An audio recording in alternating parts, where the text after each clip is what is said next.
प्रिय भैया बहनों, मैं उपस्थित हूँ कक्षा 8 की हिंदी का कालांश लेकर के। पिछले कालांशों में हम हिंदी का जो द्वितीय भाग है व्याकरण, वो हम कर रहे हैं, जिसमें हमने अभी तक संज्ञा, सर्वनाम, विशेषण, क्रिया, ये हमने 4 तरह की परिभाषाएं, उनके भेद वगैरह हमने लिख लिए होंगे। आज हम व्याकरण का अगला भाग लेके आए हैं, जिसका नाम है उपसर्ग। उपसर्ग जैसा कि नाम से ही पता चल रहा है, उप माने होता है पहले और सर्ग मतलब होता है साथ। तो जो किसी के साथ में पहले जुड़ते हैं उसको उपसर्ग बोलते हैं। तो आइए इसकी परिभाषा पढ़ते हैं। वे शब्दांश जो किसी शब्द के शुरू यानी कि आरंभ में जुड़कर उसके अर्थ में परिवर्तन या विशेषता ला देते हैं, उन्हें उपसर्ग कहते हैं। जैसे उपसर्ग मूल शब्द।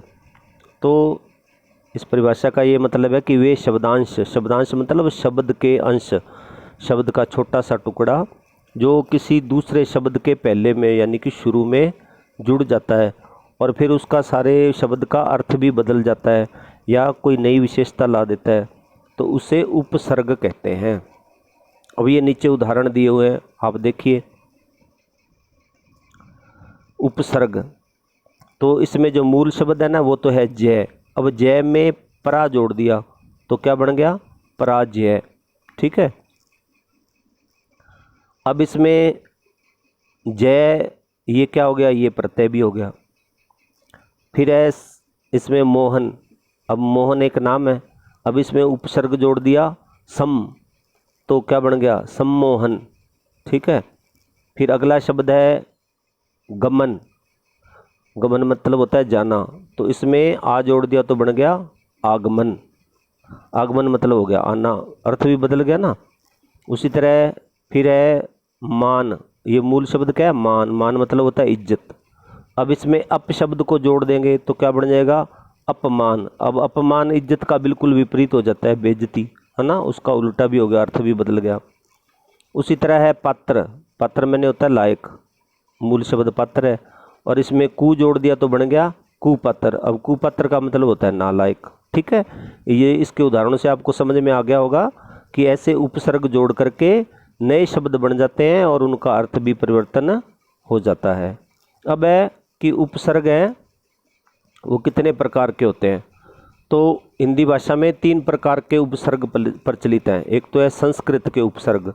अब संस्कृत के उपसर्ग का है ना जो, तो इनको तत्सम उपसर्ग भी बोलते हैं। ठीक है। और दूसरे हैं हिंदी के उपसर्ग। जो हिंदी के उपसर्ग हैं इनको देशज उपसर्ग भी बोलते हैं। और चौथे हैं विदेशी उपसर्ग। विदेशी उपसर्ग का मतलब है जो विदेश की भाषाओं से हमारे हिंदी की भाषा में आ गए, उनको बोलते हैं विदेशी उपसर्ग। तो अब हम इनके बारे में पढ़ेंगे। तीनों प्रकार के जो शब्द हैं उनके जो तत्सम हैं उनको हम पढ़ते हैं। अब ये संस्कृत के उपसर्ग हैं। संस्कृत के उपसर्गों को तत्सम उपसर्ग भी कहा जाता है। ये उपसर्ग प्राय उन शब्दों के साथ जुड़ते हैं जो संस्कृत भाषा से हिंदी में आए हैं। जैसे अति प्लस आचार तो बन गया अत्याचार। उसी तरह दुर प्लस लभ बराबर दुर्लभ। अब संस्कृत उपसर्गों से बने हुए कुछ और भी शब्द हैं, ये आप देखिए। जैसे अभाव, तो इसमें अभाव, इसमें क्या है? नया शब्द क्या बन गया? अज्ञान, अपवित्र, अदृश्य, अधर्म, अनीति, अवयव। तो अ उपसर्ग लगा के इस तरह कई सारे शब्द बन गए। उसी तरह है अंतर उपसर्ग, अंतर भीतर, तो अंतर्राज्यीय, अंतर्राष्ट्रीय, अंतरजातीय, अंतर्मन, इस तरह अंतर लगा करके कई सारे नए शब्द बन गए। उसी तरह है अति। अति मतलब होता है बहुत। अब अति शब्द लगा के नए शब्द बन गए। अति उपसर्ग लगाया, अतिशय, अतिरिक्त, अत्यंत, अत्यधिक। फिर है अध्यय। अध्यय मतलब होता है नीचे, तो इसके भी उपसर्ग लगाएंगे तो कई सारे शब्द बन गए। अधोमुखी, अधोगति, अधोगामी, अधोपतन। फिर है अधि। अधि मतलब श्रेष्ठ या ऊपर, तो अधिकार, अधिगम, अधिकृत, अधिपति, ऐसे नए 4 शब्द बन गए। उसी तरह अनु उपसर्ग लगाएंगे। अनु मतलब होता है पीछे, तो अनुगमन, अनुसरण, अनुरोध, अनुराग, अनुकूल, ये अनु क्या लगाया, उपसर्ग। उसी तरह अप शब्द लगाने, अप का मतलब होता है बुरा, तो अपमान, अपसारी, अपयश, अपकार, अपशब्द। फिर है अभी, अभी उपसर्ग लगाएंगे, अभी मतलब होता है सामने, अभिमुख, अभिनय, अभिज्ञान, अभिमान। फिर है अव मतलब होता है बुरा, अवगुण, अवनति, अवरोध, अवकाश, अवशेष। तो ये अव शब्द लगा के उपसर्ग बन गए। तो ये तत्सम उपसर्ग थे। कुछ और भी शब्द हैं ये, जैसे आ उपसर्ग लगाएंगे, आ मतलब तक, आ जन्म, आ मरण, आ जीवन, आ समुद्र। फिर उत शब्द लगा के बनेंगे, उन्नति, उत्थान, उच्चारण, उन्नयन। फिर उप लगा के बनेंगे, उपाध्यक्ष, उपयोग, उपचार, उपहार, उपसर्ग।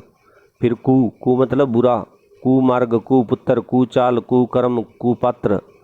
फिर दुष्र यानी कि दुष् मतलब बुरा, दुर्लभ, दुर्बल, दुर्गम, दुर्जय, दुस्साहस, दुष्क्रम। फिर है निर यानी कि निस, इसका मतलब होता है रहित, उसके बिना। निर्मल, निर्बल, निर्धन, निष्फल, निश्चय। फिर है परा उपसर्ग लगाएंगे। परम का अर्थ है उल्टा या पीछे, तो पराजय, पराभव, पराक्रम। फिर परि उपसर्ग लगाएंगे तो चारों ओर, परिधि, परिचालन, परिवर्तन, परिश्रम, परिणाम। फिर पुण्य है मतलब होता है दोबारा या पुनर, तो पुनर्बल, पुनर्जन्म, पुनरुत्थान, पुनर्निर्माण। फिर है प्र उपसर्ग लगाएंगे तो प्र मतलब अधिक, परबल, प्रयत्न, प्रचार, प्रहार, प्रकार। ऐसे एक एक उपसर्ग लगा के कई सारे शब्द बनते हैं। फिर है प्रति का मतलब होता है हर, प्रत्येक, प्रतिदिन, प्रतिकूल, प्रतिक्षण, प्रतिरोध। फिर वी उपसर्ग लगा के, वी मतलब होता है उल्टा, वियोग, विकार, विषम, विशेष, विहार। फिर सम उपसर्ग लगाएंगे तो सम मतलब होता है अच्छा, संयोग, संयम, सम्मान, संबंध, संशय। फिर है सत मतलब होता है अच्छा, सत्यपथ, सत्संग, सत्कर्म, सद्जन, सदाचार। फिर है सम मतलब होता है बराबर, समवयस्क, समकोण, समकालीन। सह मतलब साथ, सहपाठी, सहकर्मी, सहभागी, सहयोगी, सहकारी। स्वयं मतलब होता है खुद, स्वयं सेवक, स्वयं सेवी, स्वयंभू, स्वयंवर। फिर है सब उपसर्ग लगाएंगे। सब मतलब होता है अपने आप, सब चालित, सब निर्देश, सब देश, सब राज्य है, सब जाति है। तो ये कौन से तत्सम थे, जो संस्कृत से शब्द आए थे उसके उपसर्ग। अब है हिंदी के उपसर्ग। हिंदी के उपसर्गों को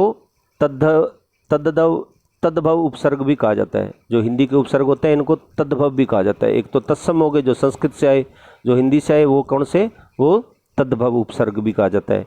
इनका प्रयोग प्राय हिंदी शब्दों के साथ किया जाता है, जैसे अध जला, अध प्लस जला, कु प्लस चाल, कुचाल, बिना प्लस मांगे, बिन मांगे।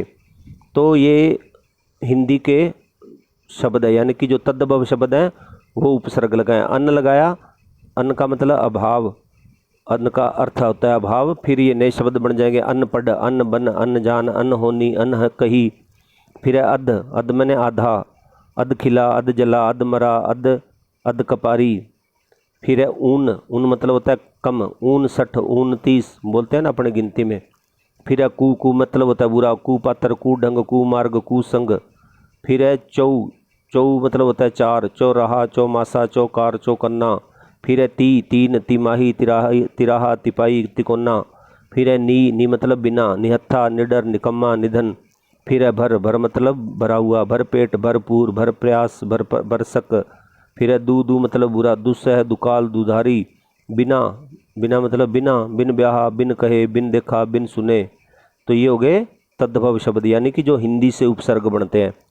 फिर है विदेशी उपसर्ग, इन्हें आगत उपसर्ग भी कहा जाता है। विदेशी उपसर्गों में अरबी, फारसी और अंग्रेजी के उपसर्गों का प्रयोग विदेशी भाषा के शब्दों के साथ किया जाता है। इस प्रकार के शब्द भी हिंदी में प्रयोग किए जाते हैं, जैसे ना समझ, ना प्लस समझ तो ना समझ, हम प्लस सफ़र, हम सफ़र, हरदम, हर प्लस दम, हरदम। अब इसमें जो विदेशी शब्द हैं उनके भी उपसर्ग बनते हैं। तो एन मतलब होता है ठीक, एन बकत, एन मौके। कम मतलब थोड़ा, कमज़ोर, कम अकल, कम बखत। फिर है गैर उपसर्ग लगाएंगे। गैर का अर्थ होता है बिना, गैर हाजिर, गैर जिम्मेदार, गैर कानूनी। फिर है दर मतलब में, दरअसल, दरख्वास्त। फिर है ना ना का मतलब होता कमी, नादान, ना समझ, ना काफ़ी, ना लायक। फिर है बा उपसर्ग, बाकायदा, बा इज्जत, बा मशक्क़त। फिर है बद, बदनाम, बदचलन, बदगुमान, बदतमीज। फिर है बेमिना, बे मतलब बिना, बेशर्म, बेपर्दा, बेपरवाह, बेकार, बेकसूर। नीम, नीम मैंने आधा, नीम हकीम, नीम पागल। ला उपसर्ग लगाएंगे तो लापरवाह, लावारिस, लापता, ला इलाज। फिर सर, सर पंच, सर ताज। फिर हम उपसर्ग लगाएंगे तो हम राज, हम दर्द, हम शक्ल, हम दम। फिर हर, हर दिन, हर रोज, हर एक। फिर खुश, खुश मिजाज, खुश दिल, खुशखबरी, खुशबू। सब, सब इंस्पेक्टर, सब मजिस्ट्रेट। फिर डिप्टी, उप, deputy commissioner, deputy chairman, deputy collector. फिर वाइस मतलब सहायक, वाइस प्रेसिडेंट, वाइस चांसलर। फिर है चीफ मतलब मुख्य, चीफ सेक्रेटरी, चीफ जज, चीफ मिनिस्टर। तो ये विदेशी उपसर्ग हो गए। तो आज के क्लास में हमने ये उपसर्ग पढ़े हैं। मैं इसके साथ ये जो हमने पढ़ा है इसकी PDF भी भेज रहा हूँ, तो आप इसको अपनी हिंदी व्याकरण की कॉपी में ये सारे उपसर्ग लिख लेंगे। अगले क्लास में हम इसका जो दूसरा भाग है प्रत्यय, तो उसके बारे में हम पढ़ेंगे। ठीक है। जय हिंद, जय भारत।